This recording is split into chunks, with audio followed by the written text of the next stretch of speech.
Alors vous l'annoncions dès le lancement sur cette édition, cette 4e édition de MedAgri. Nous avons la chance d'avoir une délégation d'acheteurs qui est venue de tout le pourtour méditerranéen pour découvrir notre savoir-faire, nos talents, nos machines.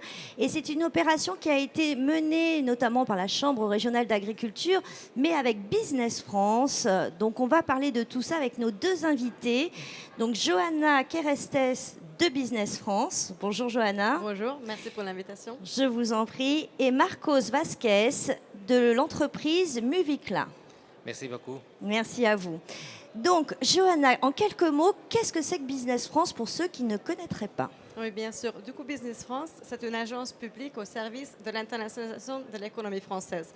Donc, ça veut dire qu'on est présent dans à peu près 70 pays avec 70 bureaux, soit au consulat de France, soit à l'ambassade de France. Ça veut dire qu'on travaille avec des locaux qui peuvent identifier tout de suite les besoins sur le marché international.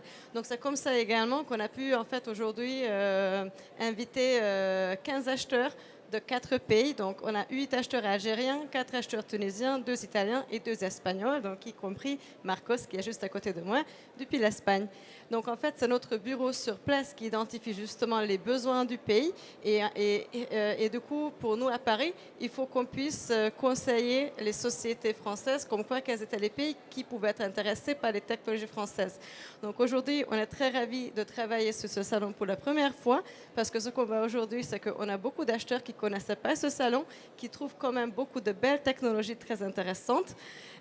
Donc en fait, c'est un peu notre but, c'est de justement montrer le savoir-faire français aux internationaux. Et typiquement, tout ce qui est machines agricoles, il est beaucoup plus logique de faire venir des acheteurs au lieu d'exporter des machines tout de suite à l'étranger. Ouais. C'est ça. Donc c'est également pour des raisons RSE aussi que je préfère gérer un enveloppement gouvernemental qui s'appelle Export Commence en France.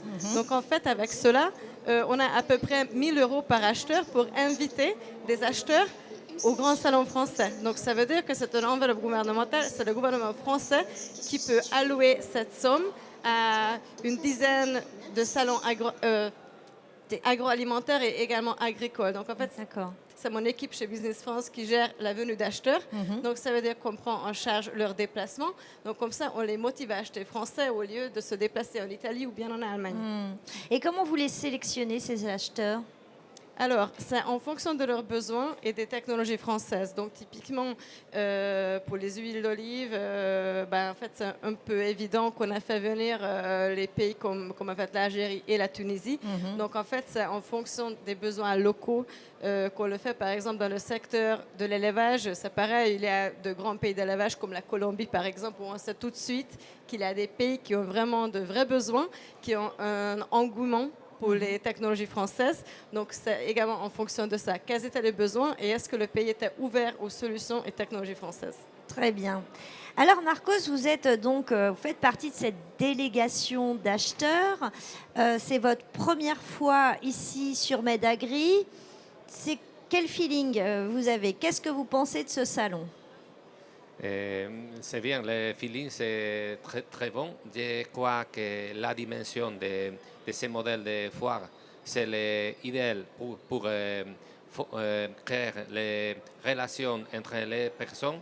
Je crois que c'est quelque chose de fondamental pour pouvoir connaître en profondité les produits et les tendances du marché, etc.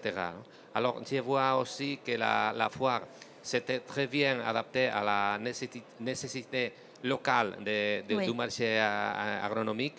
Et aussi, il y a beaucoup de projections du futur. Par exemple, les tracteurs électriques. Je viens de cette année la foire FIMA internationale, presque de l'Espagne, mais presque d'ici. Et il n'y a pas le tracteur électrique. Ah, vous n'avez pas le tracteur électrique en Espagne? Ah ouais. Oui. Alors, c'est une intéressante projection du futur et en même temps, la dimension permet les contacts personnels que